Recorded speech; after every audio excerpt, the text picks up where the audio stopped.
Pertama, saya kira proses hukum yang ada di KPK semuanya harus menghormati. Presiden Jokowi beri tanggapan terkait Lukas NMB, Gubernur Papua yang lagi-lagi mangkir dari panggilan KPK. Gubernur Papua Lukas NMB lagi-lagi mangkir dari pemeriksaan Komisi Pemberantasan Korupsi.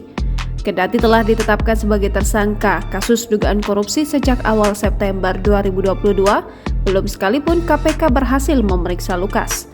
Padahal Gubernur Papua 2 periode itu diduga terlibat kasus yang nilainya ratusan miliar dari korupsi, judi, gratifikasi, hingga pencucian uang. Kisut kasus Lukas NMB pun sampai membuat Presiden Joko Widodo angkat bicara. Presiden Jokowi pun ikut angkat bicara terkait kasus ini.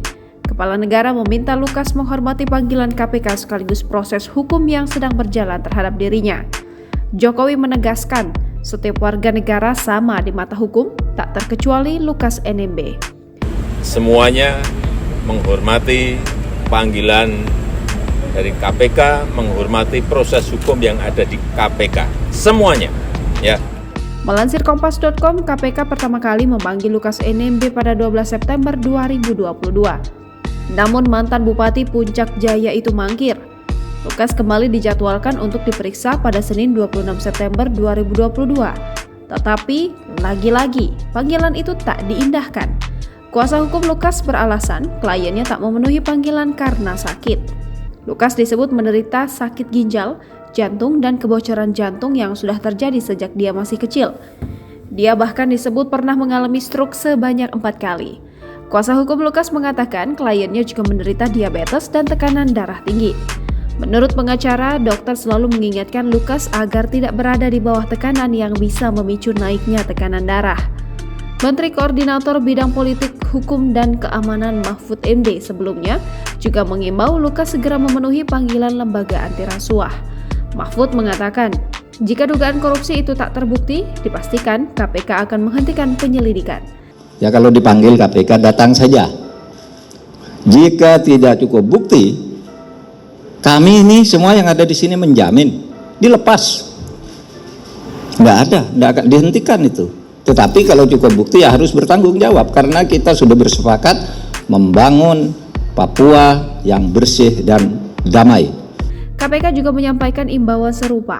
Wakil Ketua KPK Alexander Marwata meminta Lukas dan penasihat hukumnya kooperatif terkait penyelidikan ini. Sebelumnya, Mahfud mengungkap kasus yang menyeret Lukas NMB bukan hanya dugaan gratifikasi 1 miliar rupiah. Ada beberapa kasus lain yang kini masih terus didalami, yakni terkait dengan dana pengelolaan Pekan Olahraga Nasional hingga pencucian uang.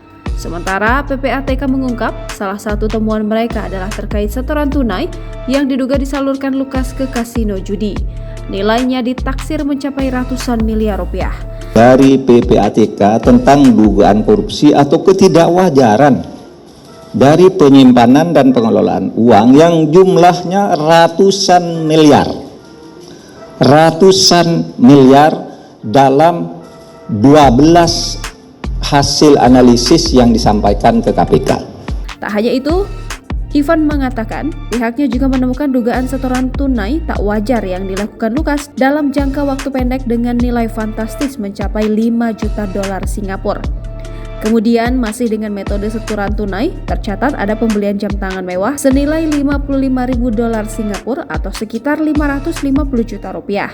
Melansir Kompas.com yang dikutip dari elhkpn.kpk.go.id, Lukas NMB terakhir kali menyampaikan laporan kekayaannya pada 31 Maret 2022. Lukas diketahui tidak memiliki hutang, sehingga total harta kekayaan yang dimilikinya berdasarkan laporan tersebut yakni sebanyak 33.784.396.870 rupiah. Jangan lupa subscribe, share, komen, dan like ya!